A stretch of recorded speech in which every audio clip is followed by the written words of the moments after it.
Je l'ai mis dans le titre du live. Je ne sais pas si tout le monde a conscience de ce qui vient d'être annoncé ce soir par le roi de France. Très honnêtement, ça fait peur. Très honnêtement. Alors je sais, des gens diront, t'amènes jamais rien de positif. Si vous avez des choses de positif à me dire dans ce qui a été annoncé ce soir, j'attends dans vos commentaires. Je suis prêt à les recevoir. Moi, je suis plutôt très inquiet par rapport à ce qui vient d'être annoncé ce soir par le roi. Et encore une fois, hein, il s'est complètement foutu de la tronche de tous les citoyens de ce pays. Très honnêtement. On va commencer par l'alimentation. Les annonces du roi de France pour l'alimentation. On va négocier avec les industriels. On va regarder leurs marges. En fait, il vient de vous annoncer très clairement, premièrement, que les prix de l'alimentation n'allaient pas baisser. Et secondo, qu'ils allaient continuer d'augmenter. Parce que dans tout ce qu'il a dit par rapport à l'alimentation, Emmanuel Macron ne vous a pas parlé en fait des sanctions qu'on a voulu mettre à certains pays, comme la Russie, et aujourd'hui des alliances qui se font avec la Russie, et on est en train de payer ça de plein fouet. Pas une seule fois, ce soir, il l'a exprimé. Pas une seule fois. Parce que la raison de toute cette inflation, en fait, elle est là. Elle est là. Il a continué, écoutez bien parce que c'est assez dramatique. Il a continué par nous dire que ni le prix du gaz, ni le prix d'électricité allait baisser. Non. Il a d'ailleurs annoncé ce soir, comme ça avait déjà été dit auparavant, mais là c'est le roi de France qui l'a annoncé, des augmentations sont à venir pour le mois de janvier, sur le gaz et l'électricité. Ça va continuer d'augmenter. Je connais des familles aujourd'hui, ils payent 350, 400 euros, juste pour l'électricité chez eux. On n'est pas en hiver. Hein. Bientôt, on va avoir des prix de l'électricité qui vont dépasser les prix des loyers. Très honnêtement, on en est là. On en est là. Donc, l'énergie, ça va continuer d'augmenter. Le carburant, après ce fiasco de vente de carburant à perte, non mais qui voudrait vendre du carburant à perte? En fait, n'importe quelle personne qui a une entreprise, même si je suis d'accord que certaines entreprises font d'énormes dividendes, qui voudrait vendre à perte? Et de toute façon, des gens comme Carrefour, Leclerc, s'ils avaient vendu à perte, ils auraient répercuté leur prix sur le prix des pâtes et de l'alimentation. On va arrêter de se mentir. Merci pour tous les gens qui partagent. Donc le carburant, il abandonne cette vente à perte. Mais dans ce carburant, il explique que les prix vont continuer d'augmenter. Le baril va continuer d'augmenter et le carburant va continuer d'augmenter. Et il va demander aux distributeurs, premièrement, et puis aux raffineries, de vendre à prix coûtant. C'est de la poudre aux yeux. C'est de la poudre aux yeux. Est-ce que vous pensez que les distributeurs et les raffineries vont se dire, bah écoutez, on va se mettre à travailler gratos à prix coûtant? Non, ça ne se passera pas comme ça, c'est pas possible. Et pire que ça, pensez aux petits pompistes, parce que on pense toujours à Total, enfin ces grosses enseignes, on pense à ces distributeurs qui ont un centre commercial juste à côté, que ça soit Auchan, Leclerc, et j'en passe et des meilleurs. Mais les petits distributeurs, qui sont d'ailleurs très utiles dans les campagnes, ils ont à peu près 5 centimes de marge. Et leur seul revenu, à 85%, 90% dans leur station-service, c'est le carburant. Est-ce que vous pensez qu'ils vont vendre à prix coûtant? Non, ils ne vendront pas à prix coûtant. Le carburant va continuer d'augmenter. Et la mesure qu'il a encore annoncée ce soir, je vais vous offrir un plein pour l'année. Non, parce qu'il y a beaucoup de gens qui pensent que quand Emmanuel Macron, enfin le roi, faut que j'arrête de l'appeler Emmanuel Macron, s'exprime en disant on va vous donner un chèque de 100 euros. C'est pas par mois, hein, les 100 euros. Hein. C'est par an. Ça veut dire qu'au mois de janvier, il va falloir attendre le mois de janvier, vous allez voir, ça va se passer comme ça, ou peut-être au mois de décembre. Eh bien, on va redonner un chèque carburant de 100 euros, pas pour tout le monde d'ailleurs, pour les gens qui travaillent, les plus démunis. Bon, on pourrait se dire c'est bien, non. Je suis désolé, accepter ce chèque de 100 euros, pour moi, hein, c'est une erreur.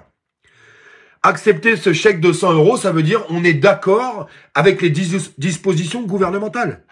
Est-ce qu'un plein de gasoil par an va changer la donne? Est-ce qu'un plein de gasoil par an va changer votre pouvoir d'achat? La vérité, c'est non. La vérité, c'est non. Et au-delà de tout ça, dans tout le discours d'Emmanuel Macron, aucune aide pour les entreprises, je m'exprime, pas les grosses entreprises, je vous parle des artisans ou les petites PME, aucune aide pour eux, donc ça veut dire quelque chose de très clair. Beaucoup d'artisans et commerçants aujourd'hui sont déjà pris à la gorge, les salaires ne vont pas augmenter. Donc les salaires vont continuer de rester figés Et tout va continuer d'augmenter à côté. L'électricité, le gaz, le carburant, l'alimentation. Voilà où on en est. Et Emmanuel Macron a encore exprimé ce soir à tout le monde, mais vous savez, les voitures thermiques, il va falloir que ça s'arrête de toute façon. Il va falloir acheter des voitures électriques. Tous les gens qui sont déjà aujourd'hui en galère le 15 du mois pour pouvoir faire un plein de gasoil, est-ce que vous pensez qu'ils ont le budget pour pouvoir acheter une voiture électrique? Soyons honnêtes. Soyons honnêtes. Alors je sais, beaucoup de gens me diront, ok Olive, alors on fait quoi? Une idée me vient, puisqu'on l'avait déjà vu circuler, et je pense que c'est une idée qui pourrait marcher. On a tous compris aujourd'hui, pour pouvoir respirer, il faudrait baisser la TVA. Le roi de France explique qu'on peut pas baisser la TVA parce que la TVA permet de financer plein d'autres choses à côté. Moi, ce que j'essaie d'expliquer à tout le monde, c'est que quand tu prends 60% de taxes sur du gasoil qui est à 1 euro, eh ben, quand tu prends 60% de taxes sur du gasoil qui est à 2 euros, bah, t'as multiplié tes rentrées d'argent par 2, donc tu peux te permettre de faire un geste et de diminuer ces taxes. Pareil sur l'alimentation, ne serait-ce que sur les produits de première nécessité. Je pense qu'il y a urgence à faire quelque chose. On avait vu circuler Stop Facture. Vous vous rappelez, tous ces groupes qui, il y a déjà 1 an et demi, 2 ans, on exprimait qu'en fait ces factures explosaient et que les citoyens pouvaient tout simplement plus les payer. Je pose cette question ce soir. Est-ce que les citoyens de France seront capables, s'il y a un mouvement, s'il y a un élan qui est lancé dans cette phase-là, pour dire, écoutez, on va donner un ultimatum au gouvernement, à partir de telle date, nous ne payerons plus nos factures d'électricité, de gaz, et tout ce qui va avec. Alors, je sais que c'est compliqué de dire ça, pourquoi? Puisqu'aujourd'hui, alors ils ont installé des compteurs Linky dans tous les sens, et ça voudrait dire couper l'électricité en plein hiver. Compliqué. C'est compliqué. Après, il faut savoir ce qu'on veut, il faut savoir y réfléchir. Je peux comprendre que c'est compliqué pour certaines personnes, surtout des personnes qui ont des enfants en bas âge, je sais pas. En tout cas, ça serait bien qu'on puisse réfléchir à ce qu'on pourrait faire, parce qu'on peut quand même pas accepter encore les décisions gouvernementales qui ont été données ce soir. Merci pour tous les gens qui partagent ce live. Il a exprimé aussi, Emmanuel Macron, à travers l'immigration, qu'il fallait un contrôle de l'immigration, qu'on ne pouvait pas accepter toute la misère du monde. À la rigueur, ça, je pourrais être d'accord avec lui.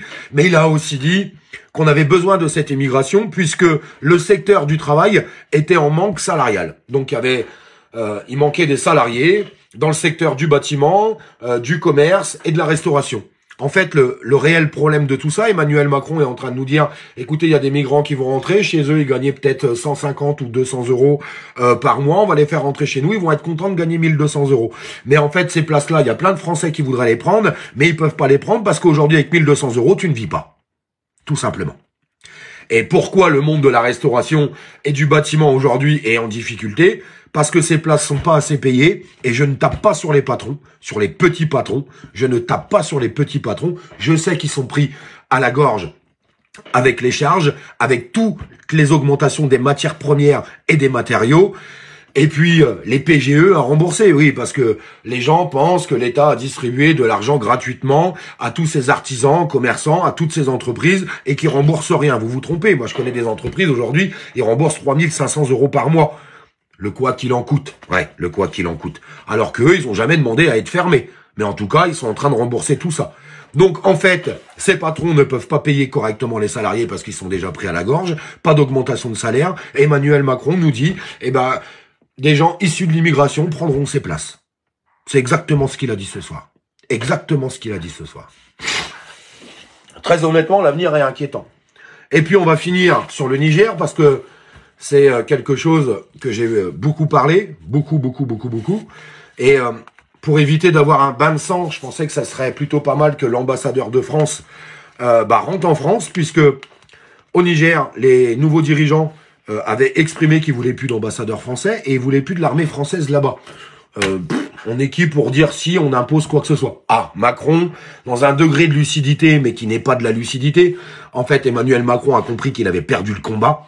Et il a perdu le combat ce soir. L'ambassadeur du Niger français sera de retour en France dans la nuit, apparemment, si c'est pas déjà fait, parce que quand il l'annonce, souvent c'est déjà fait. Et retour des forces militaires en France. Eh bien, tant mieux, mais Emmanuel Macron, il faut que tu saches quand même quelque chose. T'en as pas beaucoup parlé ce soir, mais t'as perdu la bataille avec le Niger, et le peuple nigérien, écoutez-moi bien, ceux qui ont repris le pouvoir, ces militaires qui ont repris le pouvoir, ça s'est pas passé dans un bain de sang. Eh bien, moi, je vous dis, tant mieux, vraiment tant mieux, mais ils ont gagné, ces gens-là. Ils ont gagné. Ils ont gagné. Ils ont réussi à chasser la gangrène, oui, la gangrène. Parce que beaucoup de gens, on va pas en parler ce soir, on va pas faire de la géopolitique ce soir, mais beaucoup de gens ne savent pas comment le président Bazoum était arrivé au pouvoir, avec tous les mensonges et tout ce qu'il y avait pu avoir tout autour. Beaucoup de gens ont oublié que la France, alors pas que Emmanuel Macron, mais les dirigeants successifs avaient dépouillé l'Afrique.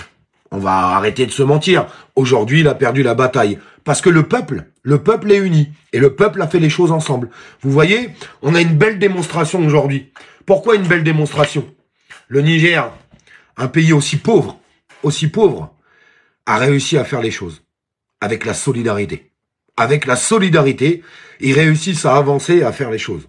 Alors, les Européens vont essayer de leur faire payer le prix fort. Parce que, forcément, le commerce qui se faisait avec la France et avec plusieurs pays d'Europe, qui n'était pas du tout équitable. En fait, l'Afrique demande juste un commerce équitable, ce qui pourrait être totalement logique. Je vous répète quand même que l'Afrique, c'est l'endroit où il y a le plus de ressources naturelles au monde, mais c'est le continent le plus pauvre. Cherchez l'erreur. Donc, forcément, toutes ces sanctions, aujourd'hui, la France aussi, et nous-mêmes, allons en payer le prix fort. Mais à cause de nos dirigeants. On ne peut pas en vouloir, en fait, au peuple africain. On ne peut pas leur en vouloir. Eux, ce qu'ils demandent juste, c'est de faire du commerce équitable. Donc, j'attends la suite des choses, et je pense tristement qu'ils vont essayer de leur en faire payer le prix fort. Que ce soit les Européens ou la France, essaieront de faire payer le prix fort à tous les gens qui n'acceptent plus, en fait, de se faire dépouiller, en fait. C'est exactement là où on en est aujourd'hui. Et en tout cas, bravo à eux. Exactement, je vois Loma qui dit bravo à eux. Bon, voilà la situation qui... J'espère que tout le monde a compris les choses. Elle est alarmiste. Les gens n'y arrivent pas aujourd'hui. On a exprimé à tout le monde que les salaires n'allaient pas augmenter, que l'alimentation allait continuer d'augmenter, que l'énergie allait continuer d'augmenter, que la bouffe allait continuer d'augmenter. Et juste pour le gasoil, on allait jeter un chèque de 100 balles comme ça à la gueule des Français. Le plus terrible, ça serait de l'accepter, je vous le dis. Je sais que ça peut être compliqué pour des gens qui n'ont rien de refuser un chèque de 100 € du gouvernement. Mais encore une fois, je vous en parlais il y a 2 secondes avec ce qui s'est passé au Niger. Si tout le monde refusait ces aides qui ne sont pas des aides, c'est pas une aide. Donner un plein de gasoil à des gens qui sont dans la misère tous les mois, qui sont dans la galère, qui n'arrivent pas à faire leur plein pour aller travailler, c'est pas les aider. C'est pas les aider, parce qu'une fois que tu as accepté ces 100 €, le gouvernement, il dit quoi? Non mais attendez, on a fait des aides. Les Français ont accepté ces aides. S'ils les ont acceptées, c'est qu'ils étaient d'accord avec ces aides. C'est pas une aide, un plein de gasoil. C'est la baisse des taxes. La baisse des taxes. Aujourd'hui, le gouvernement ne s'est jamais autant gavé, je vous le répète. Les taxes restent les mêmes, sauf que le gasoil a presque doublé. Donc s'il rentrait 10 milliards, le gouvernement avec les taxes, aujourd'hui, il en rentre 20 milliards. Il est en train de se rembourser le quoi qu'il en coûte, tout simplement. Sur la tronche des Français, et ceux qui en payent le prix fort, c'est les plus démunis, comme d'habitude. Voilà où on en est. Voilà où on en est aujourd'hui. Et après, on s'étonne qu'il y a des gens qui prennent pas des postes. En fait, ils réfléchissent. Bon, alors, on propose un boulot payé 1300 € net. Ok. Ça a combien de kilomètres? Ça a 40 bornes de la maison, les allers-retours et tout. J'en ai pour 500 € de gasoil par mois. Non, parce qu'un plein, c'est 100 balles aujourd'hui. Quand tu te tapes 100 bornes tous les jours, ça va très très vite. Plus après, aller chercher les enfants à l'école, tout ce qui va avec. Et on s'étonne qu'il y a des postes qui restent vides. C'est pas étonnant. C'est pas étonnant. Aujourd'hui, les citoyens sont pris à la gorge. Par contre, je vous le répète, il va falloir trouver des choses pour pouvoir agir. Et les choses pour pouvoir agir aujourd'hui, je sais qu'il y a des gens qui sont pas d'accord avec ça, ça sera pas d'aller manifester de place de la nation à place de la République. Non, parce qu'avec ça, on gagnera pas. Tout ce qu'on fera, c'est qu'on perdra des journées de travail, on va encore faire chier nos petits commerçants, et Macron s'en fout. On n'aura pas d'aboutissant. Il faut aller chercher des solutions ailleurs, mes amis. Il faut aller chercher des solutions ailleurs. Et j'espère qu'on ira les chercher ensemble. Parce qu'on ne peut pas rester là à se dire on est foutu, c'est mort, on ne peut rien faire. Il faut qu'on essaye autre chose. autre chose. Il faut vraiment qu'on essaye autre chose. Et si on doit se manifester, eh bien, il faudra se manifester à d'autres endroits. Ouais, il y a des lieux de pouvoir, et c'est peut-être plus là qu'il faut être. Je sais pas ce que vous en pensez, vous. Et puis, il faut essayer de vraiment faire autre chose. Vraiment, vraiment, vraiment, vraiment. Il y a péril dans la demeure. Hein. Cet hiver, il y a des gens qui vont pas bouffer, qui bouffent déjà pas, et qui vont pas pouvoir chauffer. Parce que même si le compteur il est pas coupé, ils savent très bien que s'ils déclenchent leur radiateur, ils vont choper des factures qu'ils pourront jamais payer. Et au bout d'un moment, pouf, ça va couper. Voilà où on en est aujourd'hui. Franchement, je vous le dis très honnêtement. J'aurais jamais pensé, honnêtement, j'aurais jamais pensé voir des stations vendre du gasoil à 2,30 € dans notre pays. J'aurais jamais pensé une inflation telle que un caddie de course. Enfin, on va être honnête, hein. Si tu remplis ton caddie jusqu'en haut, aujourd'hui, tu en as pour 400 balles. J'aurais jamais pensé à ça. Honnêtement. J'aurais jamais pensé que des citoyens puissent recevoir des factures d'électricité avec des augmentations allant de 60 à 100%. Je vous l'ai fait voir. Avec des vraies factures électriques. Des personnes qui ont pris 100% d'augmentation. J'aurais jamais cru à ça. Je vous le dis honnêtement. Il y a 5 ans, je me suis manifesté au moment des Gilets jaunes et c'était déjà compliqué. On était déjà dans la rue pour le pouvoir d'achat. C'était déjà très compliqué. Aujourd'hui, ça n'a plus rien à voir. On est puissance 3, puissance 4, puissance 5. Quand on est sorti, le gasoil était à peu près 1,40 €, 1,50 €. Et je vous promets que l'alimentation, il y a 5 ans, était bien moins forte que ça. Si on devait comparer les prix d'il y a 5 ans et les prix d'aujourd'hui, ça avance vitesse grand V. Je me pose qu'une seule question. Qu'est-ce qu'ils cherchent vraiment? Que cherche-t-il? Je me pose cette question aujourd'hui. Que cherche-t-il? Vraiment? Vous savez, pourquoi il faut qu'on essaye de trouver des solutions rapidement et alternatives pour essayer de changer les choses? Parce que quand les papas et quand les mamans pourront plus nourrir leurs enfants, ça sera plus des manifestations. Il va y avoir de la haine, de la colère, et ça va pas être la même chose. Et c'est tout ce que je veux éviter, je vous le dis très honnêtement. Le chaos, l'insurrection, c'est pas mon délire. Mais comment tu veux condamner des parents qui se lèvent tous les matins pour aller travailler, ou des gens qui sont à la retraite, ou des gens victimes de handicap, ou des gens qui sont dans la galère parce que leur entreprise a coulé, ils cherchent du boulot, ils en trouvent pas, ou du boulot pas correctement payé? Comment tu veux en vouloir à ces gens si demain ils partent en colère, avec une colère monstre? Parce qu'à cause des décisions gouvernementales, parce que c'est à cause des décisions gouvernementales qu'on en est là aujourd'hui. C'est pas vous qui dirigez le pays. C'est pas moi qui dirige le pays. C'est pas moi qui ai décidé de mettre des sanctions à certains pays qu'on est en train de payer au prix très très fort. Ben, ça sera compliqué d'en vouloir à ces gens-là. On pourra même pas en vouloir à ces gens-là. Il faudra pas s'étonner qu'il y ait des vols ou des choses comme ça. Vous savez, quelqu'un qui se lève tous les matins pour aller travailler, qui n'arrive pas à acheter ne serait-ce que le minimum pour ses gosses, c'est la pire des choses qui peut arriver à un père ou une mère de famille. Très honnêtement. Très honnêtement. J'espère qu'on va arriver à se réunir autrement et la plus belle des choses, c'est de le virer du pouvoir. Parce que c'est lui, à cause de ses décisions, qu'on en est là aujourd'hui. Je le répète, ces députés devraient lancer cet article 68. Même si je sais qu'il est compliqué à amener au bout aujourd'hui, puisque le système est assez bien fait. Mais ne serait-ce que pour l'opinion publique. Ne serait-ce que pour les médias au niveau international. Et ne serait-ce que pour donner un petit peu de force à tout le monde. Cet article 68, j'aimerais bien, moi, qu'il soit déclenché quand même. Qu'on arrive au moins à exprimer à Macron qu'on veut plus de lui. Bonne soirée à tous.